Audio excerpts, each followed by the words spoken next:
In a misty 1920s London gallery, a brilliant artist lies dead, poisoned in a locked studio. His masterpiece, a haunting portrait of Persephone, vanished. Hercule Poirot unravels a web of secrets. A wealthy patron hiding a scandalous affair, a sharp-tongued critic with a buried past, and a delicate model haunted by fear. A hidden panel, a blue silk thread, and a deadly cup of tea hold the clues. Can Poirot's little gray cells unveil the truth before the silent portrait's secrets destroy them all? Chapter 1. The Locked Gallery. The autumn mist hung heavy over London, curling like a living thing around the gas lamps that lined the narrow street of St. Giles. Hercule Poirot, his overcoat buttoned tightly against the chill, stepped from a hansom cab, his polished shoes clicking on the cobblestones. Beside him, Captain Hastings fumbled with his scarf, muttering about the damp. They had been summoned urgently by Inspector Japp of Scotland Yard to the Atelier Gallery, a small but esteemed establishment tucked between a bookbinder's shop and a shuttered tobacconist.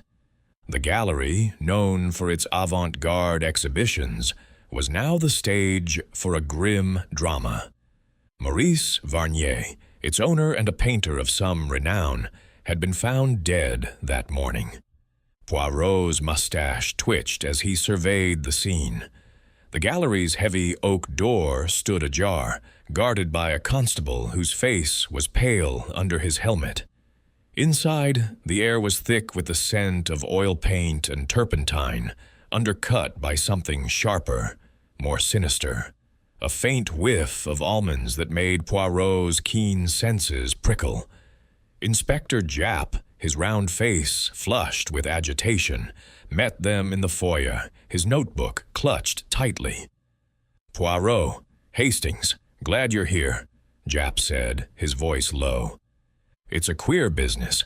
Varnier was found in his studio, dead as a doornail, door locked from the inside. And, here's the kicker, his latest painting, the one he called his masterpiece, is gone. Vanished, frame and all." Poirot's green eyes gleamed with interest. A locked room, a dead artist, and a missing portrait. Mon Dieu, Inspector, you present me with a puzzle most délicieux. Show me this studio, s'il vous plaît. They ascended a narrow staircase to the gallery's upper floor, where Varnier's private studio lay. The room was a chaos of artistic endeavor. Canvases leaned against walls, their surfaces splashed with vibrant hues. Paintbrushes lay scattered like fallen soldiers, and an easel stood in the center, its empty frame a mute witness to the crime. Varnier's body had been removed, but a chalk outline marked where he had slumped, his head resting on the easel, as if in a final act of devotion to his art. A tea tray sat on a side table, its cup pristine, though the almond-like scent lingered near it. Poirot moved with deliberate grace, his small hands clasped behind his back. He examined the door's bolt, a sturdy iron affair, slid shut and unmarred by scratches or force. The room's single window, high and narrow, was latched tightly, its panes intact. "No signs of entry or exit save the door," Poirot murmured. "And yet the painting is gone. Tell me, Inspector, what do we know of Monsieur Varnier?" Japp flipped open his notebook. "French chap, mid-40s, bit of a recluse. Talented but prickly. Didn't take kindly to criticism. Lived above the gallery, kept to himself. The caretaker, old Gibbs, found him this morning when he didn't come down for breakfast. Doctor was locked, so Gibbs used his spare key." "And this painting?" Poirot asked, his head tilted like a curious bird. "A portrait, they say. Varnier was tight-lipped about it, but word was it was something special. He'd been working on it for months, said it'd make his name. Now it's gone, and we've got 3 people who were close to him, all acting shifty. Hastings, who had been peering at a half-finished landscape on the wall, turned. "Shifty, eh? Who are they, Jap?" Jap ticked them off on his fingers. "Lord Reginald Ashford, rich toff who bankrolled Varnier's work, had a row with him a week ago, something about the painting. Then there's Evelyn Crane, art critic with a tongue like a whip, wrote a piece that near ruined Varnier last year, and Clara Duval, young model who posed for the missing portrait. She was here last night, left before midnight, or so she says." Poirot's eyes narrowed, each with a reason to wish Monsieur Varnier harm, perhaps. But the locked door, the missing painting, these are the threads of the tapestry we must unravel. "Hastings, observe the room. What do you see?" Hastings blinked, caught off guard. Well, it's a mess. Paints, brushes, canvases everywhere. That tea tray looks out of place, though, too tidy for this chaos." "Précisément," Poirot exclaimed, clapping his hands. "The tray is clean, the cup polished, yet the scent of almonds betrays a secret. Cyanide, perhaps. We shall see what the autopsy reveals. But the painting, why take it? To sell? To destroy? Or to hide what it revealed?" He knelt by the easel, his fingers tracing the empty frame. A faint smudge of crimson paint caught his eye, not on the frame, but on the floor beneath, as if something had been dragged. "Curieux," he muttered. The painting was removed with care, yet haste. The killer knew its value. Jap scratched his head. "But how'd they get out, Poirot? Door was bolted, windows locked. Unless they're a ghost, I don't see it." Poirot smiled enigmatically. "Ghosts do not steal paintings, mon ami. The answer lies in the order and method of this room. The little gray cells, they are already at work." He straightened, his gaze sweeping the studio once more. "We shall speak with these suspects, Inspector. Their words, their silences, they will tell us what the locked door conceals." As they descended the staircase, the gallery seemed to hold its breath, its walls whispering of secrets yet to be unveiled. Poirot, undaunted, adjusted his hat and stepped into the mist, ready to pursue the truth behind the silent portrait. Chapter 2. The 3 Suspects, the Atelier. Gallery, though steeped in the somber air of tragedy, retained an elegance that spoke of its late owner's discerning taste. The morning mist had begun to lift, and pale sunlight filtered through the tall windows, casting long shadows across the polished oak floors. Hercule Poirot stood in the gallery's main exhibition room, his small, fastidious figure a stark contrast to the sprawling canvases that adorned the walls. Each painting bore Maurice Varnier's signature flourish, bold strokes of color tempered by a delicate precision, a testament to his genius and his pride. Yet it was the absence of one particular work, the vanished portrait, that held Poirot's attention, its empty frame a silent accusation in the studio above. Captain Hastings, ever the loyal companion, stood by a display of Varnier's earlier landscapes, his brow furrowed as he tried to make sense of the morning's grim discovery. "It's a rum business, Poirot," he said, his voice low to avoid the ears of the constable stationed at the door. "A man dead, a painting gone, and a locked room to boot. It's like something out of a novel." Poirot's green eyes twinkled with a hint of amusement, though his expression remained grave. "A novel, perhaps, mon ami, but one written in the language of human passion and deceit. The locked room is but a stage, and the actors, our suspects, are waiting to play their parts. Let us meet them and see what truths they conceal behind their masks." Inspector Japp, who had been conferring with the constable, joined them, his notebook now tucked into his coat pocket. "Right, Poirot," he said, his tone brisk but tinged with the weariness of a man accustomed to the darker corners of human nature. "I've got the three of them waiting in the anteroom. They're a mixed bunch, I'll tell you that. Not one of them seems keen to talk, but they're all jittery as cats in a storm. Shall we?" Poirot nodded, adjusting his already impeccable tie. "Oui, Inspector. Let us observe these players in our little drama. Their words, their gestures, they will tell us more than they intend."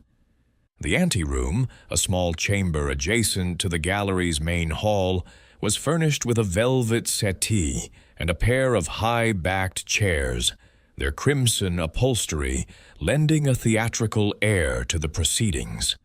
A low table held a silver tray with a teapot and cups, untouched, as if the very act of hospitality had been abandoned in the wake of Varnier's death. The three suspects sat in uneasy silence, their postures revealing more than their guarded expressions. Poirot's sharp gaze took them in one by one, cataloguing every detail with the precision of a watchmaker. Lord Reginald Ashford occupied the settee, his tall frame rigid, his hands clasped tightly over the silver head of his cane. He was a man in his early 50s, with the patrician features of old aristocracy, high cheekbones, an aquiline nose, and graying hair swept back from a broad forehead. His tailored suit, though immaculate, could not disguise the faint tremor in his fingers or the way his eyes darted toward the door, as if expecting an interruption. Ashford was known in London's elite circles as a patron of the arts, his wealth funding many an artist's ambition, but his recent quarrel with Varnier had raised whispers of discord. Across from him, in one of the high-backed chairs, sat Evelyn Crane, the art critic whose pen had made and broken reputations across the city. She was a woman of sharp angles, her cheekbones, her jaw, even the way her dark hair was pinned into a severe chignon. Her gray eyes, cold as slate, flicked over Poirot and Hastings with a mixture of disdain and wariness. She wore a high-necked dress of charcoal silk, its austerity broken only by a single pearl brooch. Her hands, gloved in black kid leather, rested in her lap, but Poirot noted the faint creases where she had twisted the fabric, a sign of nerves she could not entirely suppress. Clara Duval, the young model, occupied the second chair, her delicate figure almost swallowed by its size. She was no more than 22, with porcelain skin and wide, luminous eyes that seemed to hold a perpetual sadness. Her auburn hair was loosely gathered, a few curls escaping to frame her face, and her dress, a soft blue muslin, clung to her as if chosen to accentuate her fragility. Yet there was a strength in her posture, a quiet defiance in the way she met Poirot's gaze, though her hands, clasped tightly, betrayed a tremor of fear or grief. Japp cleared his throat, breaking the silence. "Right then, this is Monsieur Hercule Poirot, a detective of some renown, and his associate, Captain Hastings. They're here to help us get to the bottom of Mr. Varnier's death and the missing painting. I'll ask you to answer their questions truthfully. No use hiding anything. We'll find it out in the end." Poirot stepped forward, his manner courteous but commanding. "Mesdames et messieurs, I regret that we meet under such tragic circumstances. The death of Maurice Varnier is a loss to the world of art, and the theft of his portrait is a mystery that demands resolution. I ask for your cooperation, but more than that, I ask for your honesty. The truth, it has a way of revealing itself, but it is quicker when aided by those who know it. Lord Ashford was the first to speak, his voice smooth but edged with impatience. "I assure you, Monsieur Poirot, I have nothing to hide. I was a patron of Varnier's, yes, but our dealings were purely professional. I was at my club last night, the Athenaeum, until well past midnight. My butler can confirm when I returned home." Poirot inclined his head, his expression unreadable. "Merci, Lord Ashford. And yet, I understand there was a disagreement between you and Monsieur Varnier. Perhaps you can enlighten us?" Ashford's jaw tightened, but he maintained his composure. "A trifling matter. Varnier was stubborn about the portrait's subject. I had commissioned it, you see, and expected certain considerations. He refused to alter it. We exchanged words, but nothing more." Poirot's eyes lingered on Ashford's cane, noting the faint scratches on its silver head, as if it had been used to pry something open. "And this portrait, it was of great value to you?" "Financially, yes," Ashford replied coolly. "But its loss is Varnier's doing, not mine. I had no reason to harm him." Poirot turned to Evelyn Crane, whose lips curled into a faint, sardonic smile. "Madame Crane, your reviews of Monsieur Varnier's work were, shall we say, less than kind. Did this animosity extend beyond the page?" Evelyn's laugh was sharp, like the crack of a whip. "Monsieur Poirot, I am a critic, not a murderer. Varnier's work was sentimental drivel, and I said so. He took it personally, as artists often do. I saw him last night, yes, to discuss a piece I was writing. We argued, but I left him alive and well, locked in his studio at 10 o'clock. Poirot noted the precision of her timeline, as if rehearsed. "And this piece you were writing, madame? Was it perhaps about the missing portrait?" Her eyes narrowed, but she answered smoothly. "It was a general review of his recent work. The portrait was mentioned, but only in passing. I never saw it finished." Poirot's gaze shifted to her gloves, where the faint ink stains he had noticed earlier were more visible in the morning light. "You write with a fountain pen, madame? A messy business, non?" She stiffened, tucking her hands beneath the table. "An occupational hazard, nothing more." Finally, Poirot turned to Clara Duval, whose eyes met his with a mixture of defiance and vulnerability. "Mademoiselle Duval, you were the subject of this mysterious portrait. Tell me, what was your relationship with Monsieur Varnier?" Clara's voice was soft but steady. "He was my employer, Monsieur Poirot. I posed for him, nothing more. He was kind but intense. The portrait was his obsession. He said it would make us both immortal." Her voice faltered, and she looked down, her fingers twisting the fabric of her dress. "And last night?" Poirot pressed gently. "You were here, I understand. Until when?" "Until 9:30, she said quickly. "I was tired. Maurice, Mr. Varnier, was still working. I left him in the studio and went home. I live nearby, in a boarding house on Drury Lane." Poirot noted the faint bruise on her wrist, partially hidden by her sleeve, and the way her eyes avoided his when she spoke of leaving. "You are certain of the time, mademoiselle? And you saw no one else?" "No one," she said too quickly. "The gallery was quiet. I locked the front door behind me." Poirot stepped back, his hands clasped behind him, his mind already weaving the threads of their stories into a tapestry of suspicion. Each suspect had offered an alibi, yet each was laced with inconsistencies.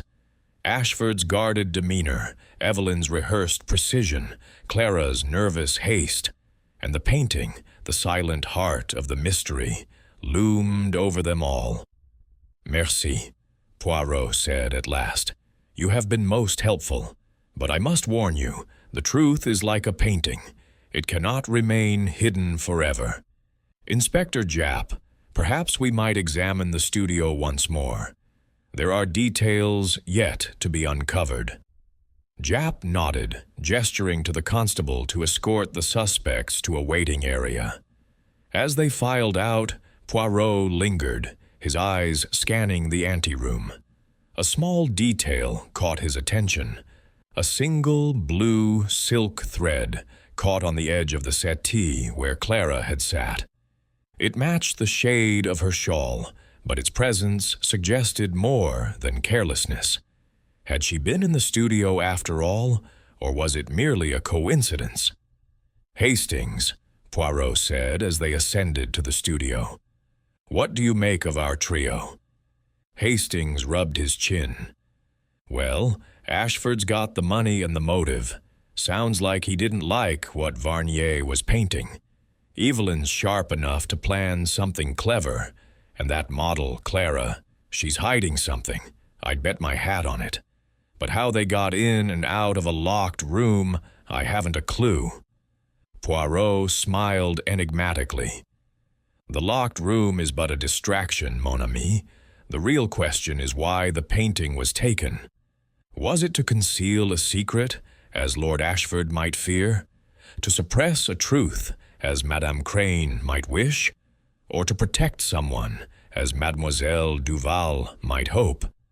The answer lies not in the lock, but in the heart of the portrait itself."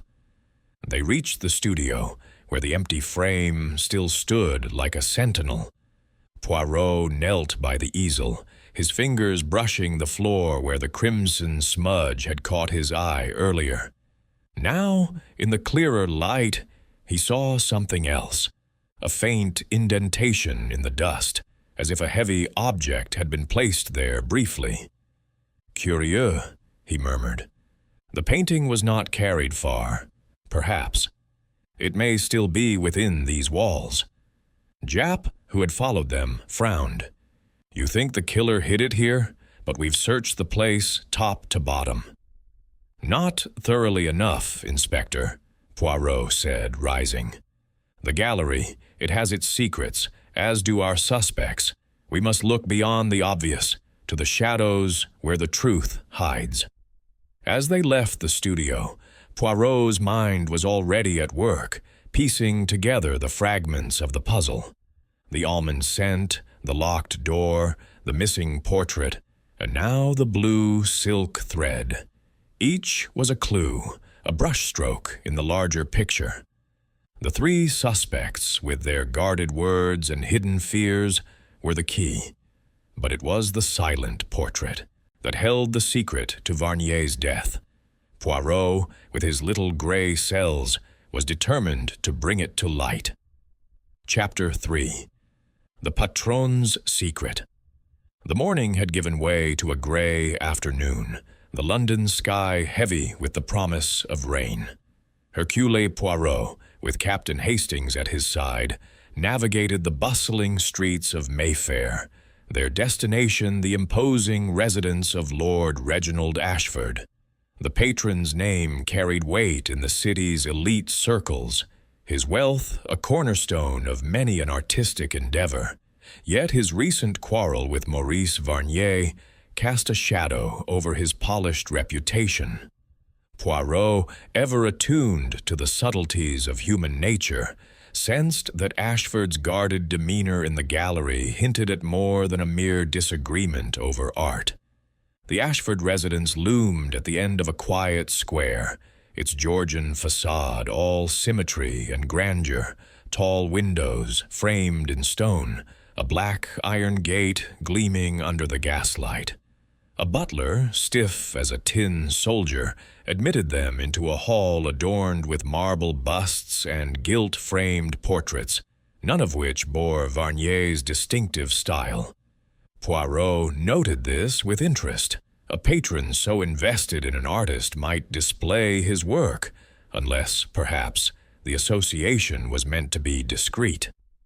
"Lord Ashford will see you in the library," the butler intoned, leading them through a corridor lined with tapestries. Hastings, ever susceptible to opulence, whispered, "Quite a place, Poirot. Makes the gallery look like a broom closet." Poirot's lips twitched. "Oui, mon ami, but wealth, it can conceal as much as it reveals. Let us see what Lord Ashford hides behind his grandeur." The library was a cavern of mahogany and leather, shelves groaning under the weight of leather-bound volumes. A fire crackled in the hearth, casting flickering shadows across Lord Ashford's face as he rose from a wing-back chair. He was, as Poirot remembered, tall, aristocratic, his gray eyes sharp but wary. The cane, with its scratched silver head, rested against the armrest, a silent witness to their earlier encounter. "Monsieur Poirot, Captain Hastings," Ashford said, his voice smooth but measured. "I trust this visit pertains to poor Varnier's death. A tragedy, to be sure. How may I assist you?" Poirot seated himself with deliberate care, his hands folded neatly in his lap. "Lord Ashford, you are most gracious to receive us. The death of Maurice Varnier is indeed a tragedy, but it is the manner of it and the disappearance of his portrait that brings us here. You were his patron, non? A man of your discernment must have known the value of this missing work." Ashford's fingers tightened briefly on his cane before relaxing.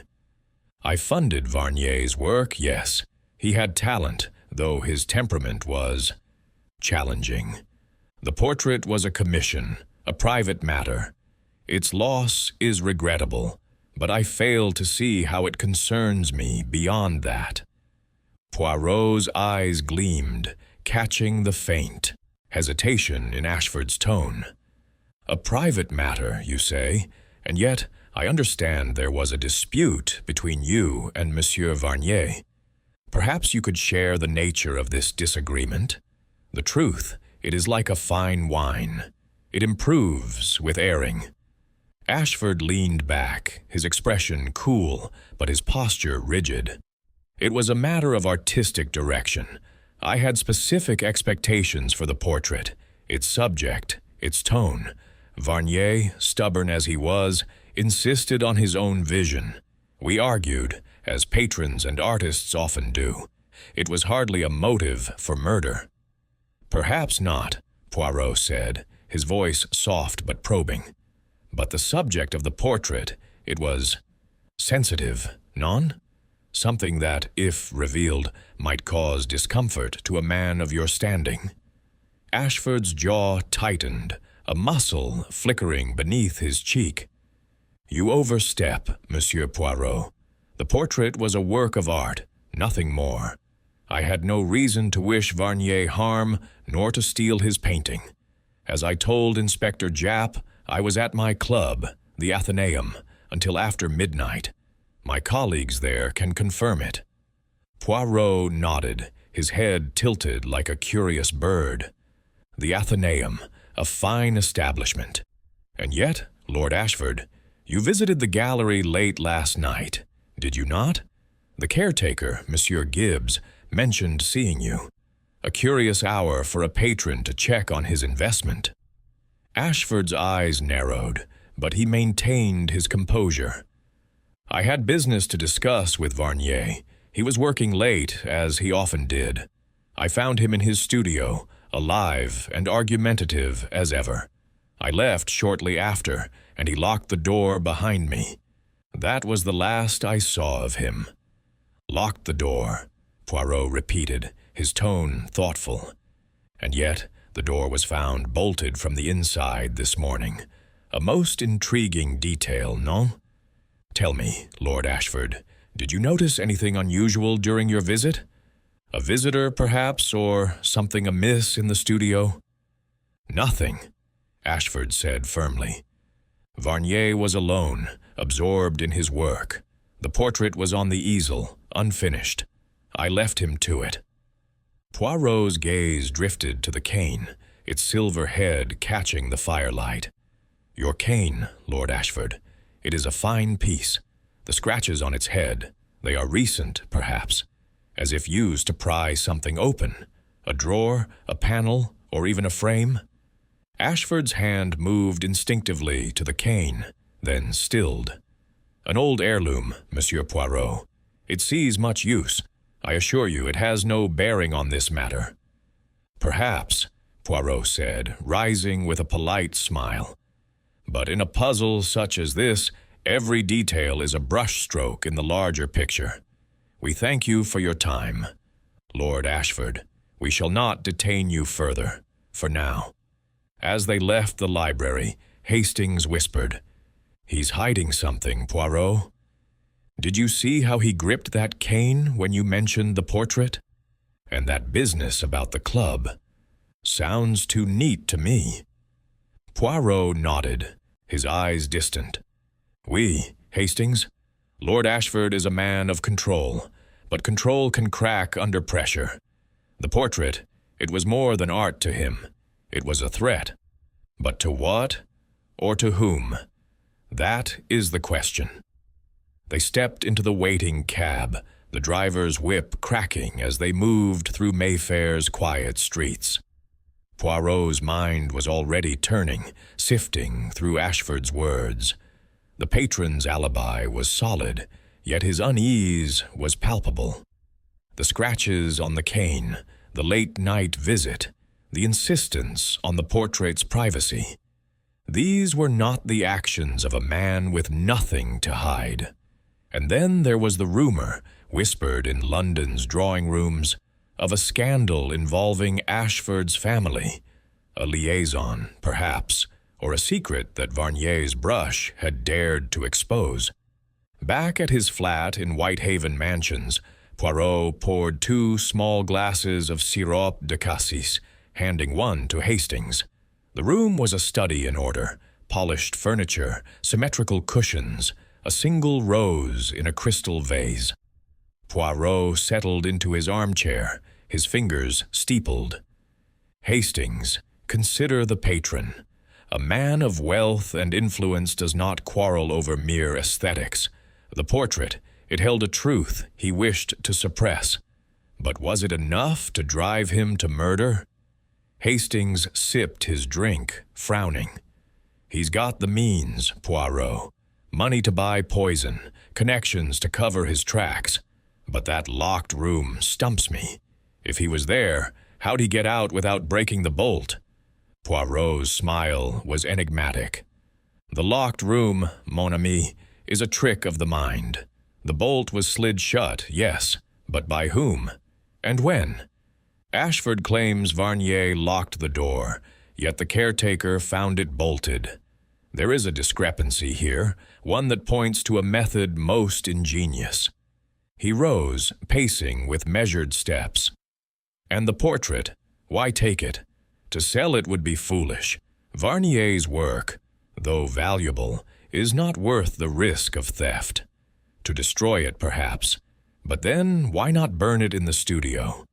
No, Hastings, the painting was taken to hide its subject, a subject that threatened Lord Ashford's carefully curated world." Hastings leaned forward, intrigued.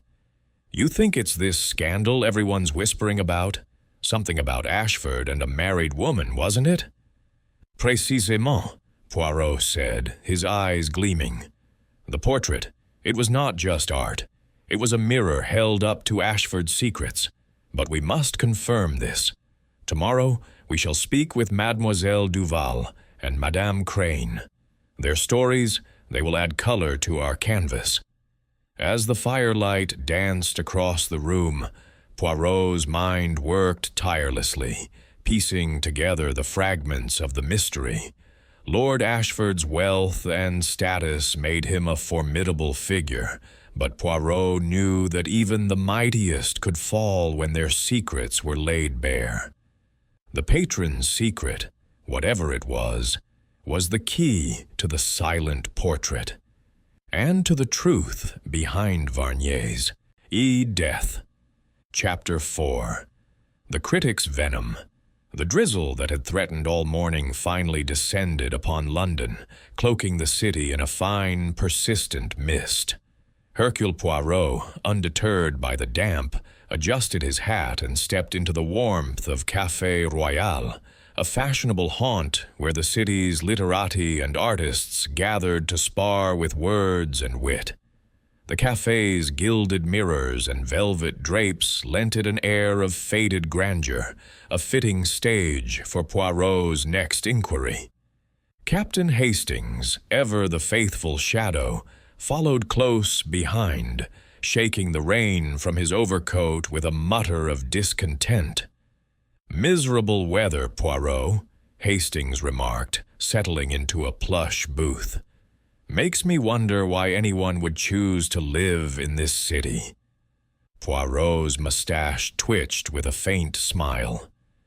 "The weather, mon ami, it is but a backdrop to the human drama. And today we meet a player most formidable, Madame Evelyn Crane, whose pen is sharper than any blade." They had arranged to meet Evelyn Crane, the art critic whose scathing reviews had clashed with Maurice Varnier's pride, here at her request. She preferred neutral ground, she had said, away from the prying eyes of the Atelier gallery. Poirot suspected her choice was less about convenience and more about control. A critic, after all, thrived on dictating the narrative. The café was alive with the clink of porcelain and the murmur of conversation, but Evelyn Crane's entrance cut through the din like a knife. She moved with the precision of a fencer, her charcoal silk dress rustling softly, her gray eyes scanning the room with a predator's focus. Spotting Poirot and Hastings, she approached, her gloved hands clutching a small leather notebook, its edges worn from constant use. "Monsieur Poirot, Captain Hastings," she said, her voice crisp as autumn leaves. "I trust this meeting will be brief. I have deadlines to meet." Poirot rose, bowing slightly. "Madame Crane, your time is appreciated. Please, sit. A cup of café, perhaps, to warm you on this dreary day?" She waved off the offer, seating herself with a grace that belied her tension. "I prefer to keep my wits sharp, Monsieur Poirot. Let us dispense with pleasantries. You wish to discuss Varnier's death, I presume?" "Précisément," Poirot said, his tone mild, but his eyes keen. "Your reviews of Monsieur Varnier's work were, shall we say, less than flattering. They wounded his pride, perhaps deeply. Tell me, madame, did this animosity extend beyond the page?" Evelyn's lips curled into a thin smile, sharp as the edge of a razor. "You mistake criticism for malice, Monsieur Poirot. Varnier's work was sentimental, overly romantic, a relic of a bygone era. I said so in print, and he took it poorly, as artists do. But murder, that's a leap even my imagination wouldn't make." Poirot leaned forward, his fingers steepled. "And yet, you visited him the night before his death. No? An argument, you said, about his work. But was it truly about art or something more personal?" Her eyes flickered, a momentary crack in her composure. "You've been talking to Jap, I see. Yes, I saw Varnier that night. We argued about his latest obsession, that portrait he wouldn't stop fussing over. He claimed it was revolutionary. I told him it was indulgent. We parted ways, and I left him locked in his studio, alive and ranting. That was at 10 o'clock. Poirot noted the precision of her timeline, identical to her statement at the gallery, as if memorized. "And this portrait, madame, you saw it? You knew its subject?" She hesitated, her gloved fingers tightening on her notebook. "I saw it in progress, a figure, a woman, draped in some mythological nonsense. Varnier was cagey about its meaning. I didn't care enough to press him." Poirot's gaze drifted to her gloves, where the faint ink stains he had noticed before were now more pronounced, smudged as if she had written in haste. "You write your reviews by hand, madame. A fountain pen, perhaps? I observe the stains on your gloves. A critic's badge of honor, non?" Evelyn's hand twitched, and she tucked it beneath the table. "An inconvenience of the trade," she said curtly. "My pen leaks. It's hardly relevant." "Perhaps," Poirot said, his tone deceptively light. "But relevance, it is a matter of perspective. Tell me, madame, did you write about this portrait in your notebook? A review, perhaps, that never reached the press?" Her smile vanished, replaced by a guarded expression. "My notes are private, Monsieur Poirot, but since you ask, I was drafting a piece on Varnier's recent work. The portrait was mentioned, yes, but only as an example of his overreaching ambition. I never finished it." Poirot's eyes gleamed, catching the faint tremor in her voice. "And yet, a critic of your stature does not abandon a review lightly. Was there something in the portrait that troubled you? A truth, perhaps, that you preferred to remain hidden?" Evelyn's gaze hardened, but she maintained her composure. "You're fishing, Monsieur Poirot. I had no reason to harm Varnier or steal his painting. My business is words, not poison. If you must know, I left the gallery and went straight to my office to work. My editor can confirm I was there until midnight." "An admirable dedication," Poirot said, his smile polite but unyielding. "But words, madame, they can wound as deeply as any weapon. Your reviews, they could destroy a man's reputation. Did Varnier know something about you, something your pen could not deflect?" For a moment, silence hung between them, heavy as the rain outside. Evelyn's fingers twisted her glove, the gesture betraying a nervousness she could not fully conceal. "You overreach, Monsieur Poirot," she said at last. "Varnier was a nuisance, nothing more. If you seek a killer, look elsewhere." Poirot inclined his head as if conceding the point, but his mind was already at work. "Merci, Madame Crane. Your candor is most illuminating. We shall not detain you further." As Evelyn rose and departed, her notebook clutched tightly, Hastings leaned forward, his voice low. "She's as cold as ice, Poirot, but she's hiding something. Did you see how she dodged your question about the portrait? And those ink stains. Odd for someone so meticulous." "Oui, Hastings," Poirot said, his eyes distant. "Madame Crane is a woman of control, but control is a fragile thing when pressed. Her notebook, it holds more than reviews, I think. And her visit to Varnier. Why argue so late unless the stakes were personal?" They stepped back into the rain, Poirot's umbrella a shield against the drizzle. As their cab rattled toward Whitehaven Mansions, Poirot's thoughts turned to the critic's guarded words. Evelyn Crane's reviews had savaged Varnier, but her presence at the gallery suggested a deeper connection. The ink stains, the unfinished review, the mention of the portrait's subject, a woman, mythological, perhaps symbolic, pointed to a secret she wished to suppress. Was it a scandal tied to her own past, or something linked to Lord Ashford's whispered indiscretions? At his flat, Poirot poured a tisane, its steam curling like the mist outside. Hastings, warming his hands by the fire, said, "She's a tough nut, Poirot. But I'd wager she knows more about that painting than she's letting on. Could she have taken it to keep it quiet?" Poirot sipped his tisane, his expression thoughtful. "Possible, mon ami, but unlikely. A critic destroys with words, not theft. If Madame Crane is involved, it is because the portrait threatened her in some way, a truth she could not counter with her pen. We must learn more of this woman in the portrait.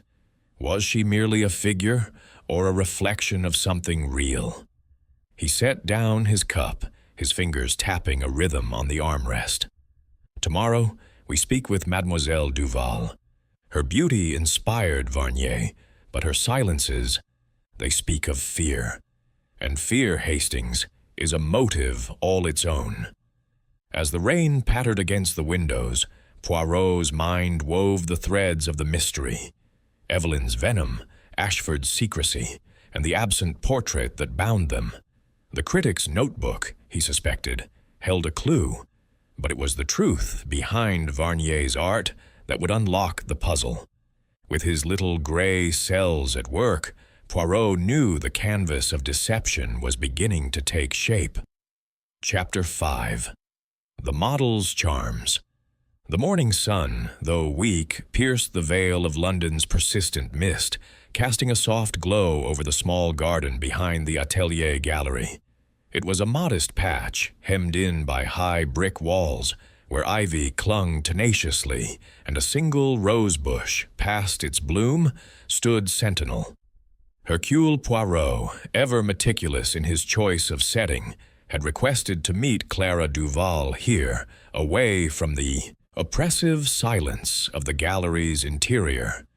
The garden, he felt, might loosen the tongue of a young woman whose beauty had inspired Maurice Varnier's final work, and whose secrets might hold the key to his death. Captain Hastings, bundled against the morning chill, paced the gravel path, his breath visible in the crisp air. "A queer place for an interview, Poirot," he remarked, glancing at the barren rosebush. "Why not the gallery, or her boarding house?" Poirot, adjusting his gloves with precision, smiled faintly. "Mon ami, the gallery is a stage where all play their roles too carefully. Here, in the open air, Mademoiselle Duval may feel less guarded. The heart speaks more freely when surrounded by nature. Non?" Before Hastings could reply, Clara Duval appeared at the garden gate, her figure almost ethereal in the pale light. She wore a simple woolen coat over her blue muslin dress, the same shade as the silk thread Poirot had found in the anteroom. Her auburn hair was pinned loosely, tendrils framing her delicate face, and her eyes, wide and luminous, carried a weight of sorrow that seemed to deepen as she approached. Yet there was a grace in her movements, a quiet strength that belied her fragile appearance. "Monsieur Poirot, Captain Hastings," she said, her voice soft but clear, like a bell muffled by fog. "You wish to see me?" Poirot bowed, his manner courteous but probing. "Mademoiselle Duval, we are grateful for your time. This garden, it is a place of peace, non? A fitting place to speak of Maurice Varnier, whose art you inspired." Clara's lips parted as if to protest, but she merely nodded, seating herself on a stone bench.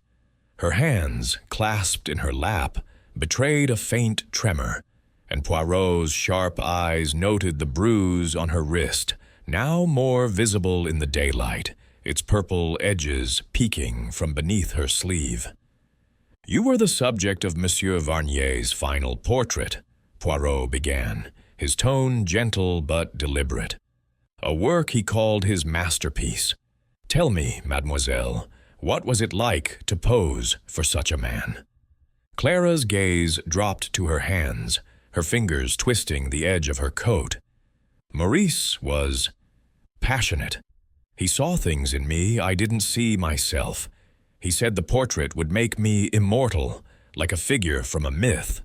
But it was exhausting. He could be so intense, so consumed by his work." Poirot tilted his head, studying her.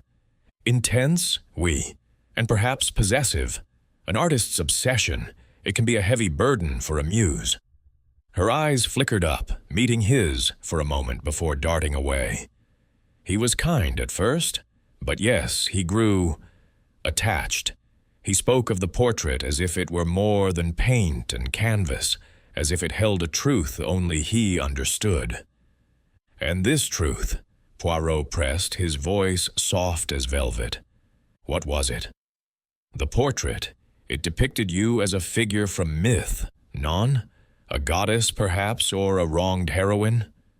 Clara hesitated, her breath catching. He called me Persephone, she said at last, her voice barely above a whisper. A maiden stolen, yet defiant. He said it was a story of betrayal and redemption. I didn't fully understand, but he was so proud of it. Poirot's eyes gleamed, catching the thread of her words. Persephone, a symbol of innocence taken, of secrets buried in the underworld. And this portrait, mademoiselle, it was complete when you last saw it? She nodded, then paused, her brow furrowing. Nearly. He was still working on the background, a dark, stormy sky. I saw it that night before I left. It was on the easel, in the studio. You left at 9:30, you said. Poirot continued, his tone deceptively casual. You were tired, and Monsieur Varnier was still working. Did you see anyone else in the gallery, or hear anything unusual? Clara shook her head, her fingers tightening in her lap. No one. The gallery was quiet. I locked the front door behind me and went home. I swear it, Monsieur Poirot. Poirot's gaze lingered on her wrist, where the bruise seemed to pulse with unspoken truths. Mademoiselle, forgive my impertinence, but I observe a mark on your wrist. A bruise, perhaps, an accident, or something more. Her hand flew to her sleeve, pulling it down with a jerky motion. It's nothing, she said quickly. I bumped into a table at the boarding house. I'm clumsy sometimes. Hastings, who had been silent, raised an eyebrow but held his tongue. Poirot's expression remained kind, but his eyes were unrelenting. Clumsiness, it can explain many things, but not all. You were close to Monsieur Varnier, non? Close enough to know his moods, his secrets. Did he ever speak of Lord Ashford or Madame Crane, or of a scandal that might have inspired his work? Clara's face paled, her lips trembling. He mentioned Lord Ashford once or twice. They argued about the portrait's subject. Maurice said it was his vision, not Ashford's. And Madame Crane. She came to the studio sometimes to criticize his work. He hated her for it, but he listened. I don't know about any scandal. I just posed for him. Poirot nodded, as if satisfied, but his mind was racing. The bruise, the hesitations, the mention of Persephone. These were not the words of a mere model. Clara Duval was entangled in Varnier's world, perhaps more deeply than she admitted. One final question, mademoiselle, he said, his voice gentle but firm. When you left the studio, was Monsieur Varnier drinking tea? A cup, perhaps, on the tray beside his easel?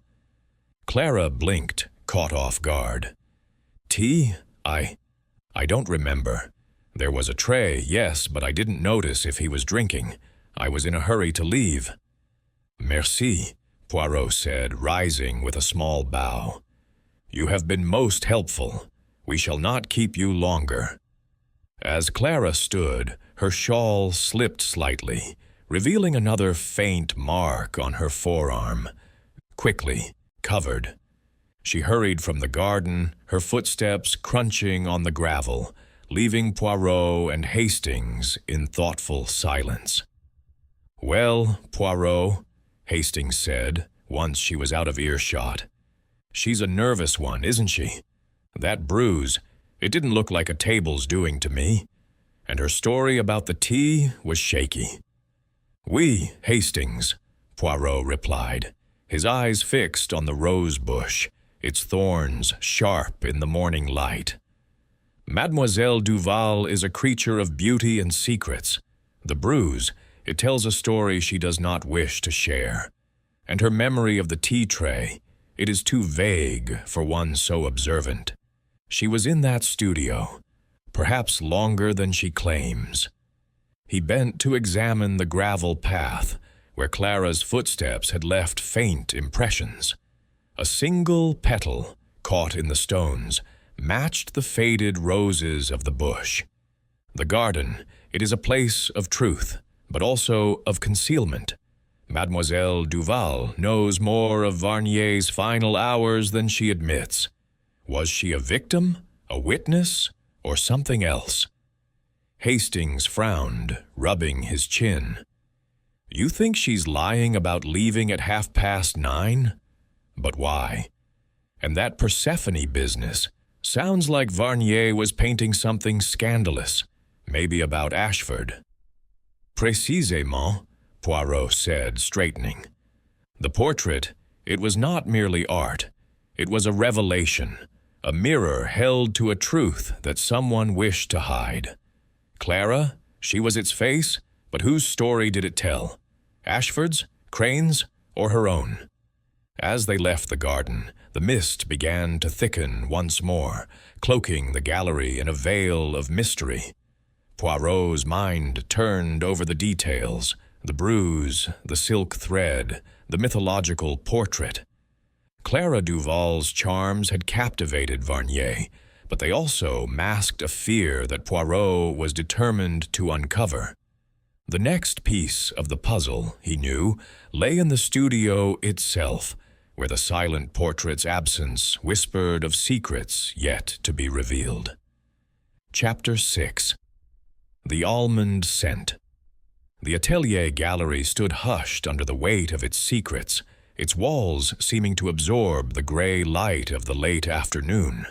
Hercule Poirot, with Captain Hastings trailing in his wake, returned to the scene of Maurice Varnier's death, drawn by the need to unravel the enigma of the locked studio and the vanished portrait. The air inside was heavy, not just with the lingering aroma of oil paint and turpentine, but with that faint, sinister whiff of almonds that Poirot had noted on his first visit, a clue that whispered of poison and deception. Inspector Japp awaited them at the foot of the narrow staircase, his face etched with the frustration of a man grappling with an impossible puzzle. "Back again, Poirot," he said, his tone a mix of hope and exasperation. The Yard's chemist confirmed it. Cyanide in Varnier's system, likely in the tea he was drinking, but the cups clean as a whistle, not a trace of poison. Whoever did this knew how to cover their tracks. Poirot's mustache twitched, his green eyes narrowing with interest. Cyanide, oui, a swift and silent killer, and the cup, cleaned, most curious. It suggests a mind both cunning and cautious. Let us ascend, Inspector, to the studio. The scene, it will speak to us if we listen. The studio was as they had left it, a chaos of artistic fervor frozen in time. The easel stood empty, its frame a stark reminder of the missing portrait. Paintbrushes lay scattered on a work table, their bristles crusted with dried pigment, and canvases leaned against the walls, their vibrant hues muted by the somber light filtering through the high, narrow window. Poirot moved with deliberate grace, his small hands clasped behind his back, his eyes darting from one detail to another. "Hastings," he said, pausing by the tea tray. "Observe the tray. The cup, it is polished, yes, but the saucer. Do you see the faint ring, as if a second cup rested here briefly?" Hastings peered at the tray, his brow furrowing. "By Jove, you're right, Poirot. A faint mark, like a cup was moved. But why clean one and not the other?" "Précisément," Poirot murmured, his fingers brushing the saucer's edge. The killer, they wished to erase the evidence of poison, but in their haste they overlooked the saucer. A small error, but significant. The tea, it was prepared here, in the studio. and Varnier drank it unaware. Japp, standing by the door, scratched his head. But the door, Poirot, bolted from the inside. We checked the lock, the bolt, even the hinges. No tampering, no spare key, and that window's too small for anyone to climb through, let alone with a painting. Poirot's smile was enigmatic. The locked room.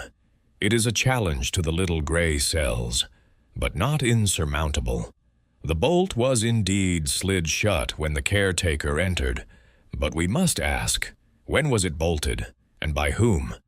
The killer was in this room, Inspector, and they left with the portrait. The question is how. He approached the door, examining the heavy iron bolt with care. It was sturdy, unmarred by scratches or dents, its mechanism simple but secure. Poirot's fingers traced its edge, then moved to the doorframe, where a faint scuff mark caught his eye. A mark too high for a casual brush, as if something had been pulled against it. Curieux, he muttered. A string, perhaps, or a tool to manipulate the bolt from outside? Hastings frowned, trying to follow. A string? You mean the killer rigged the bolt somehow? But they'd still need to get out, and the window's no good. Poirot turned to the window, its latch rusted but intact, the panes too narrow for even a child to pass through. He tapped the glass, his expression thoughtful. The window, it is a red herring, mon ami. The answer lies elsewhere. Let us consider the room itself. He circled the studio, his eyes scanning every surface. The crimson smudge on the floor beneath the easel. Noted, earlier drew his attention again. Kneeling, he examined it closely, his fingers hovering over the faint indentation beside it. A rectangular mark, as if a heavy object had rested there briefly. The portrait, he said softly. It was removed from the frame, perhaps rolled or folded, and placed here before being taken. But where? Japp, growing impatient, gestured to the walls. We searched every inch, Poirot. No hidden compartments, no loose panels. If the painting's here, it's invisible. Poirot's eyes gleamed with sudden inspiration. Invisible, you say? Or merely overlooked? Inspector, the walls, they are thick, non? And this gallery, it is old. Many such buildings have secrets, spaces concealed within. He moved to a corner where a heavy tapestry hung, its faded threads depicting a pastoral scene. Lifting it, he revealed a plain wooden panel, unremarkable save for a faint seam at its edge. With a gentle press, the panel clicked, swinging inward to reveal a narrow recess, empty, but large enough to hold a rolled canvas. A single blue silk thread, matching Clara Duval's shawl, was caught in the seam. "Voilà!" Poirot exclaimed, his voice tinged with triumph. A hiding place, used by Varnier perhaps, to store his sketches. The portrait was here, briefly, before the killer removed it. But why hide it only to take it later? Hastings stared, impressed. Good Lord, Poirot, you've got eyes like a hawk. So the killer stashed the painting here, then came back for it? But how'd they get out with the door bolted? Poirot's smile widened. The bolt, mon ami, is the key. Consider this. The killer poisons Varnier, takes the portrait, hides it in the panel. They leave the room. But the door, it must appear locked from within. A string, pulled through a small gap, could slide the bolt shut after their departure. A simple trick, yet effective. Japp's jaw dropped. A string? You're saying they rigged the bolt from outside? That's devilishly clever. Oui, but not perfect, Poirot said, pointing to the scuff mark on the doorframe. The string left its mark, as all deceptions do. The killer planned carefully, but they could not erase every trace. He stepped back, his mind weaving the clues together. the almond scent, the clean cup, the hidden panel, the scuff mark. The cyanide was in the tea, delivered by someone Varnier trusted enough to share a cup. The portrait was taken to conceal its subject, a truth that threatened someone deeply. And the locked room, it was a ruse to confuse us. Hastings rubbed his chin, piecing it together. So it's one of the three, Ashford, Crane, or Clara. Ashford was there late, Crane argued with him, and Clara was his model. But who'd know about that panel? Poirot's eyes flickered with insight. Someone close to Varnier, mon ami, someone who knew his habits, his secrets. The blue thread, it points to Mademoiselle Duval. But we must not leap to conclusions. Lord Ashford's cane, Madame Crane's notebook, these, too, are pieces of the puzzle. Japp nodded, though his expression remained skeptical. I'll have my men check for string or any other tricks, but if the painting was in that panel, where is it now? And why take it at all? Poirot clasped his hands, his gaze distant. The painting, it is the heart of this mystery. It was not taken for profit, but for silence. Its subject, Persephone, a maiden wronged, reveals a scandal, one that links our suspects. We must learn more of this truth, and soon. As they left the studio, the gallery seemed to close in around them, its shadows deepening with the fading light. Poirot's mind was alight with possibilities. The almond scent, a grim reminder of the poison that had silenced Varnier. The locked room was no longer a mystery, but the portrait and the killer remained elusive, hidden in the folds of a canvas yet to be unveiled. Chapter 7. The Hidden Truth. The evening settled over London like a velvet curtain, the gas lamps casting pools of light that did little to dispel the gathering gloom. Hercule Poirot, with Captain Hastings at his side, stood once more in the Atelier gallery, its silence now a palpable presence, as if the walls themselves mourned Maurice Varnier's death. The discovery of the hidden panel in the studio had sharpened Poirot's focus, confirming that the missing portrait had been concealed within the gallery before its theft. But the how and why of the killer's actions remained shrouded, and Poirot's little gray cells were restless for answers. Inspector Japp, ever diligent, had stationed a constable at the gallery's entrance, ensuring no one disturbed the scene. He joined Poirot and Hastings in the foyer, his notebook open, his expression one of dogged determination. "We've gone over the studio again, Poirot," he said, his voice tinged with frustration. "No string, no tools, nothing to show how that bolt was rigged. But that panel you found, clever bit of work. Varnier must have used it for years." Poirot nodded, his eyes scanning the foyer's ornate moldings. "Oui, Inspector. The panel, it is a testament to Varnier's secrecy. But it is not the only secret this gallery holds. We must speak with someone who knew its corners well, someone who saw more than they were meant to." He turned to the staircase, where a shuffle of footsteps announced the arrival of Mr. Gibbs, the gallery's elderly caretaker. Gibbs was a wiry man, his face creased like old parchment, his eyes sharp despite his years. He clutched a ring of keys, their jangle a nervous accompaniment to his hesitant approach. "Monsieur Gibbs," Poirot began, his tone courteous but firm. "You have served Monsieur Varnier faithfully, no? You know this gallery as one knows their own home. Tell me, what did you see the night of his death?" Gibbs shifted, his gnarled hands tightening on the keys. "Not much, sir. I was in my room, back of the gallery, most of the night. Heard Mr. Varnier working late as he often did. Miss Duval left around 9:30, like she said. Then Lord Ashford came by, close to 11. Said he needed to speak with Mr. Varnier about the portrait. I let him in, saw him up to the studio, then went back to my room. Poirot's eyes gleamed, catching the detail. Lord Ashford, at 11? And how long did he stay, Monsieur Gibbs?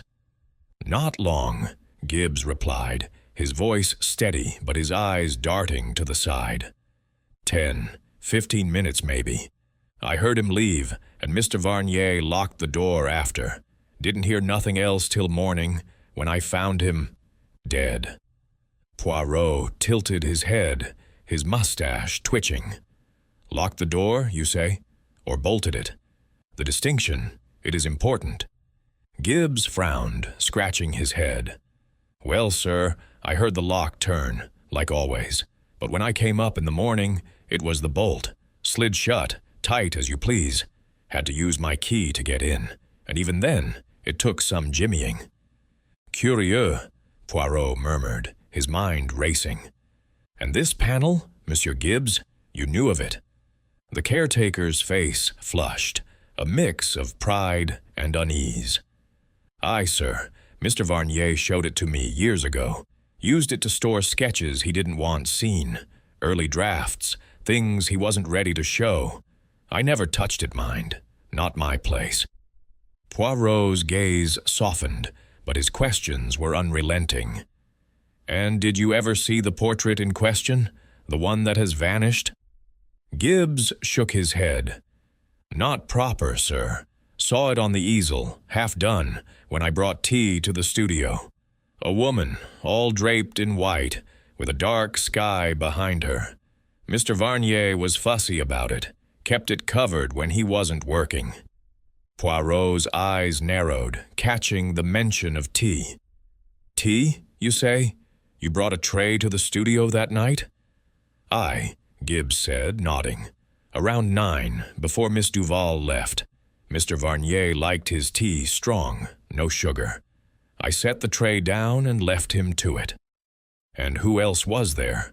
Poirot pressed, his voice low but insistent. Madame Crane, perhaps? Or Lord Ashford, before his later visit. Gibbs hesitated, his fingers fidgeting with the keys. Madame Crane came by earlier, maybe 8. She and Mr. Varnier had words, sharp ones, from what I heard through the door. She left in a huff. Didn't see no one else till Lord Ashford. Poirot clasped his hands, his mind weaving the threads together. Merci, Monsieur Gibbs. You have painted a picture most vivid. One final question. Did you notice anything unusual in the studio that night? A sound? A shadow? Anything out of place? Gibbs paused, his brow furrowing. Well, sir, there was one thing. When I brought the tea, I saw Miss Duval's shawl on the chair, even though she said she was leaving. Thought it odd, but didn't think much of it till now. Poirot's smile was subtle, but his eyes gleamed with triumph. A shawl, you say? Blue silk, perhaps? Aye, blue as a summer sky, Gibbs confirmed, unaware of the significance. As Gibbs shuffled back to his duties, Hastings turned to Poirot, his voice low. That shawl, Poirot, it's the same as the thread you found in the panel. Clara's lying about when she left, isn't she? Poirot nodded, his expression thoughtful. Oui, mon ami. The shawl. It places Mademoiselle Duval in the studio later than she claims, and the tea tray, prepared by Gibbs but used by the killer, it is the vehicle of the cyanide.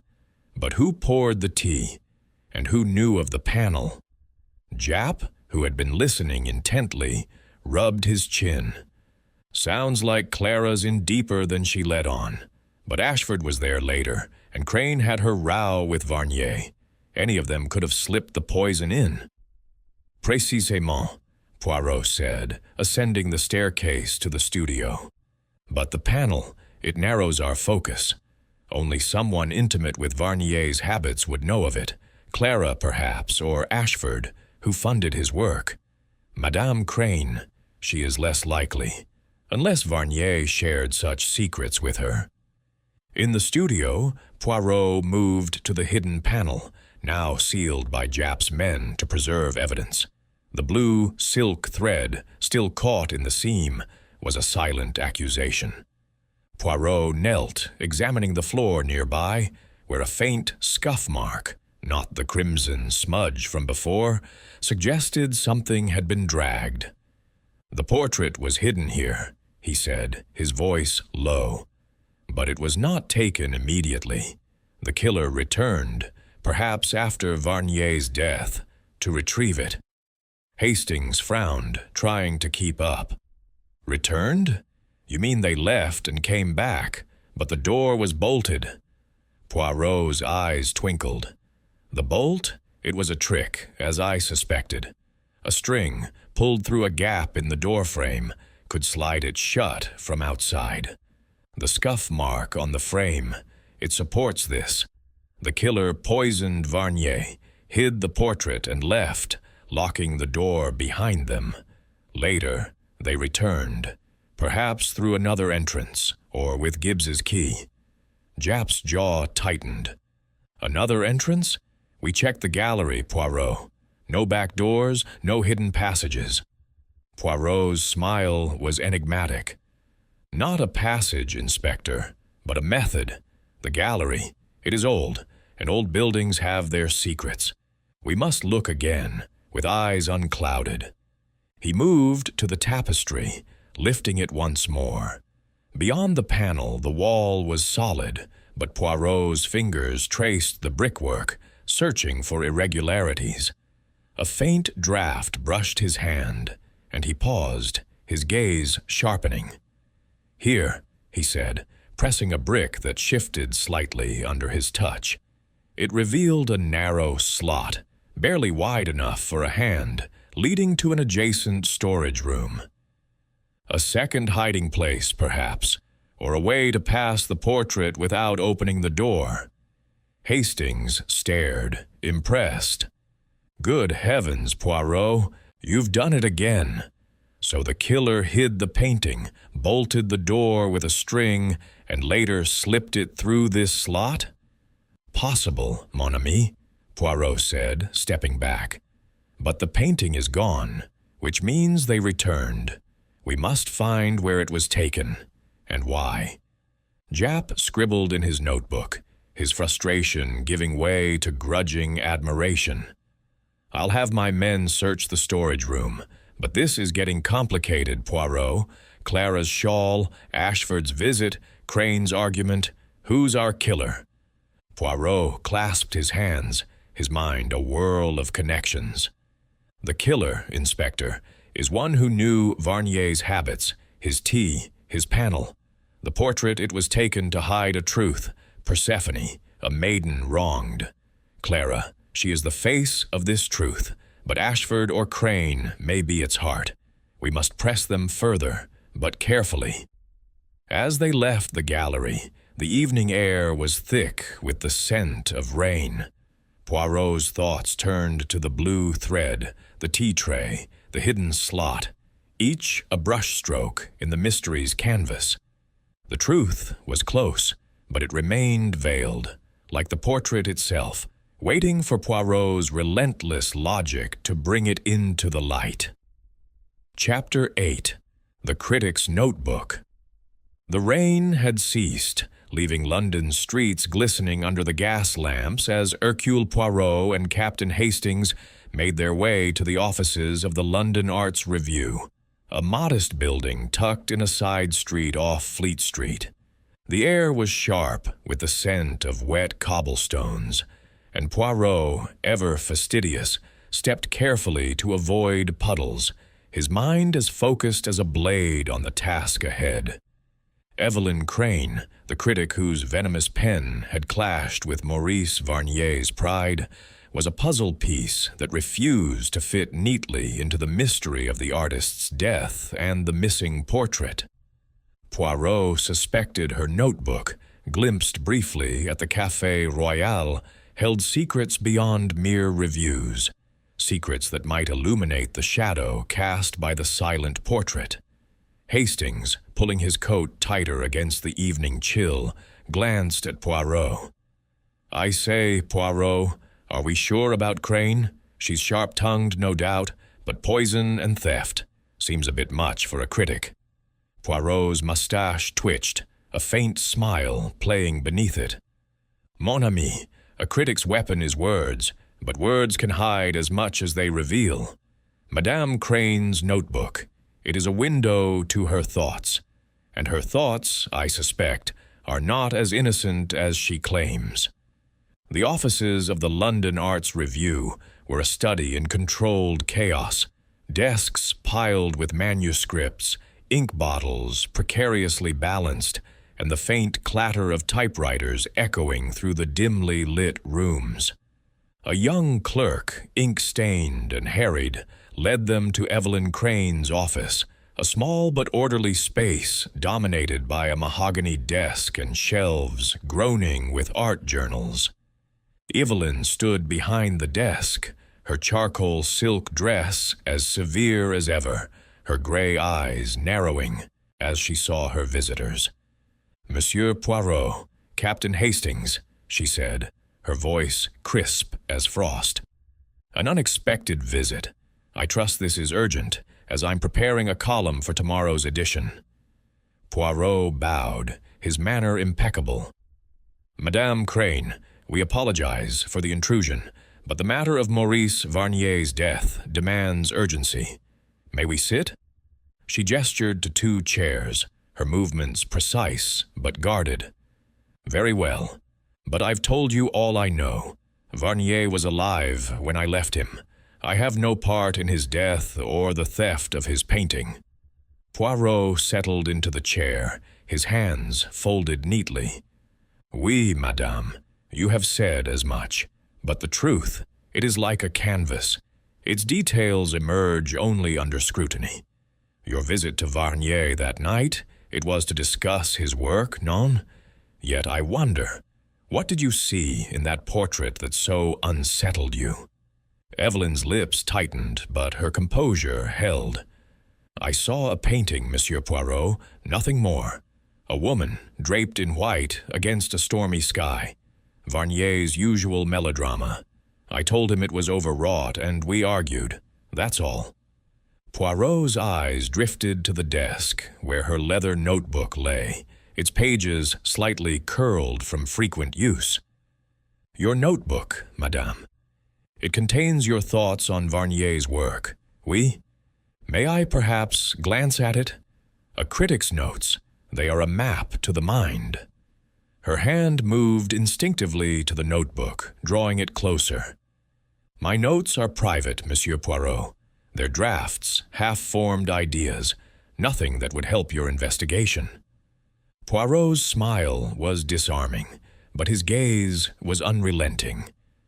"And yet, madame, I observed at the Café Royal that your notes were enthusiastic. A draft praising Varnier's portrait, perhaps? A curious contrast to your public disdain." Evelyn's fingers froze, her eyes flashing with a mix of surprise and irritation. "You're mistaken," she said sharply. "I wrote no such thing. My review was critical as always. Varnier's work was sentimental, and I said so." Poirot leaned forward, his voice soft but piercing. "Sentimental, oui, but also revealing, non? The portrait, Persephone, a maiden wronged. It told a story, perhaps one you recognized. A scandal, madame, one that touched not only Lord Ashford, but also yourself." For a moment, silence hung in the room, broken only by the distant clatter of a typewriter. Evelyn's face paled, her gloved hand tightening on the notebook. "You presume too much, Monsieur Poirot," she said, her voice low. "I know nothing of scandals. My quarrel with Varnier was professional, nothing more." Poirot's eyes gleamed, catching the faint tremor in her voice. "And yet, madame, your presence in the studio that night, your ink-stained gloves, your unfinished review, these suggest a deeper connection. Allow me to propose a theory. The portrait revealed a truth you wished to suppress, a truth linked to Lord Ashford's indiscretions. You argued with Varnier, perhaps to persuade him to destroy it.